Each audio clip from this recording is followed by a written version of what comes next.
గారి పైన ఈరోజు పేపర్లో చూసా, మధురైలో ఎవరో కంప్లైంట్ ఇచ్చారని. సో ఇచ్చింది కంప్లైంట్. ఈవెన్ ఒకవేళ ఎఫ్ఐఆర్ రిజిస్టర్ అయినప్పటికీ కూడా దానివలన ఇబ్బందులు ఏమీ ఉండవు. పవన్ కళ్యాణ్ గారు సూటిగా అన్య మతాలని గౌరవిస్తూ తన మతాన్ని తను ప్రేమిస్తాను అని చెప్పి అందరికీ అర్థమయ్యే భాషలో చెప్పారు. సో అందులో అపార్థం చేసుకోవడానికి ఏమీ లేదు. మనది లౌకిక వాదం, మన రాజ్యాంగమే సెక్యులర్ రాజ్యాంగం. అందరూ అందరికీ గౌరవం ఇవ్వాలి.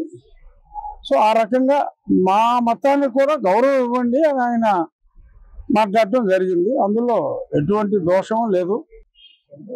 ఆయన ఎక్స్ప్రెషన్ ఏంటంటే కొంచెం తెలుసు కదా, పవన్ కళ్యాణ్ గారి ఎక్స్ప్రెషన్ కొంచెం స్ట్రాంగ్గా ఉంటుంది కాబట్టి అలా భాష పూర్తిగా అర్థం కాక ఏదన్నా అపార్థం చేసుకుని ఉంటే చేసుకుని ఉండొచ్చు. బట్ అదర్వైజ్ ఆయన మాట్లాడిన మాటలో 0.1% కూడా ఎంతో గౌరవంగా ఆయన మాట్లాడారు. నా కుమార్తె కూడా క్రిస్టియన్ మతం అని చెప్పిన తర్వాత ఇంకా అన్య మతాలని ఇంకా అంతకంటే గౌరవించే వాళ్ళు ఎవరుంటారు? తిరుపతి సాంప్రదాయాలని ఆయన హిందూ అయినప్పటికీ తన డాటర్, తన భార్య గారి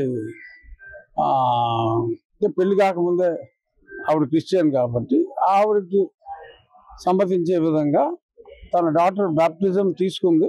అందుకని చెప్పి తనతో కూడా నేను ఇది డిక్లరేషన్ ఇప్పించాను అని చెప్పి చెప్పారు. అన్ని మతాలని గౌరవిస్తాను, నా సనాతన ధర్మాన్ని నేను ప్రేమిస్తాను అన్నారు.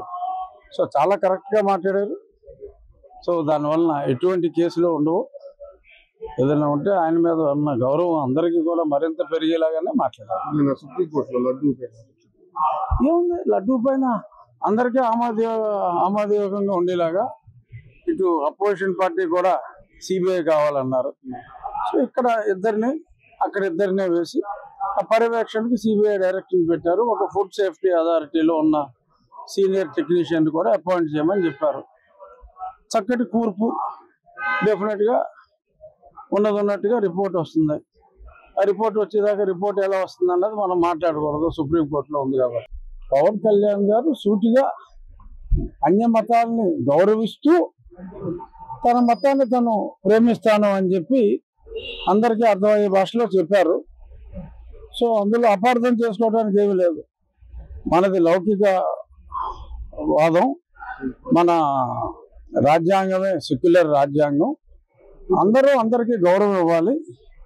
సో ఆ రకంగా మా మతాన్ని కూడా గౌరవం ఇవ్వండి అని ఆయన మాట్లాడటం జరిగింది. అందులో ఎటువంటి దోషం లేదు. తిరుపతి సాంప్రదాయాలని ఆయన హిందూ అయినప్పటికీ తన డాటర్, తన భార్య గారి పెళ్లి కాకముందే ఆవిడ క్రిస్టియన్ కాబట్టి ఆవిడకి సమ్మతించే విధంగా తన డాటర్ బాప్టిజం తీసుకుంది.